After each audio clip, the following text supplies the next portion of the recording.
Hi guys, this is Stitch by B. Today I'm going to be teaching you guys how I make this off-shoulder crop top with 2 adjustable and elastic hands.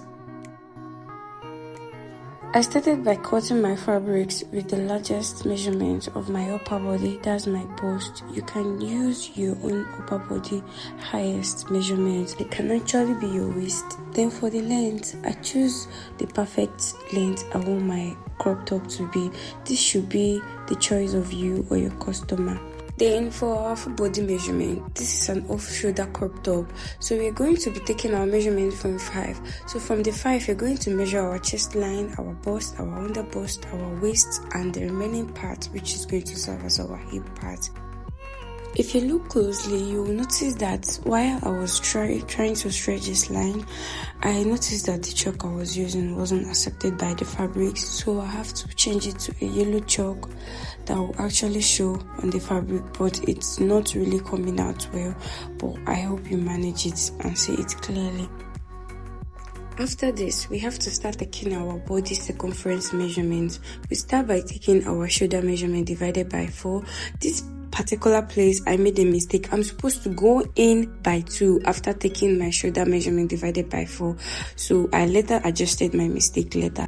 I went on by marking my bust measurement divided by 4, my waist measurement divided by 4, and my hip measurements divided by 4. Then I started adding some allowance to it. I'm going to be using 1 inch allowance for this. This depends on what you want to use in yours, but take note of your measurements so when you're joining, you don't make mistake on your full body measurements. For my sweetheart neckline, I came up by 1/2 inch from my chest line, then I joined it to the shoulder line. Then I went ahead and cut the whole body measurement, and this is what it looks like. Then for my back, I used 1 inch for my zipper allowance, and I went ahead and cut. For the neck side, I went a bit deeper than the front fabric so that it will give me this curvy back pattern. Then I traced it to the shoulder line and cut.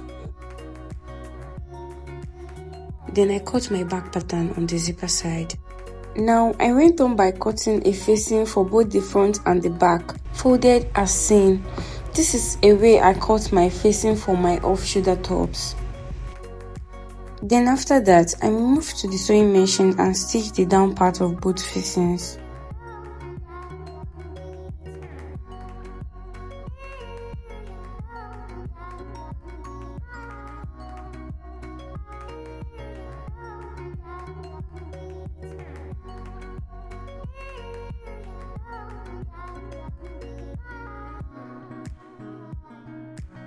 So after cutting the interface, I went ahead and stitched together on my machine, and I notched. My tripod could not stand on my machine, so I have to do what I have to do for you guys. So here I notched, then I made a top stitch on the both side, both the front and the back. Please pay attention. I top stitched on the back, and I did the same at the front. Look closely because this top stitch is going to give you a network.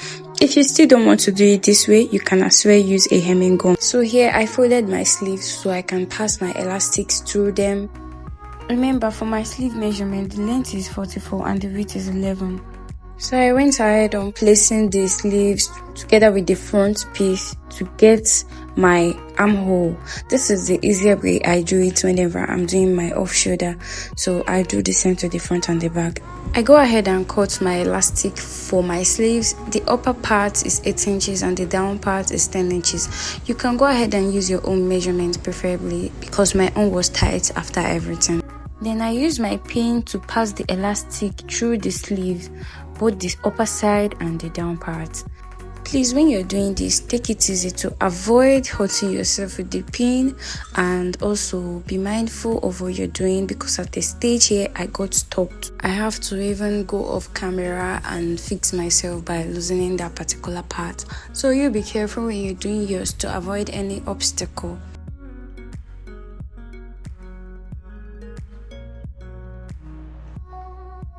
So after everything, I went ahead to pin the both sleeves to the front piece and the back piece respectively. Please watch closely. So recall that I was supposed to go in by 2 inches on my shoulder line.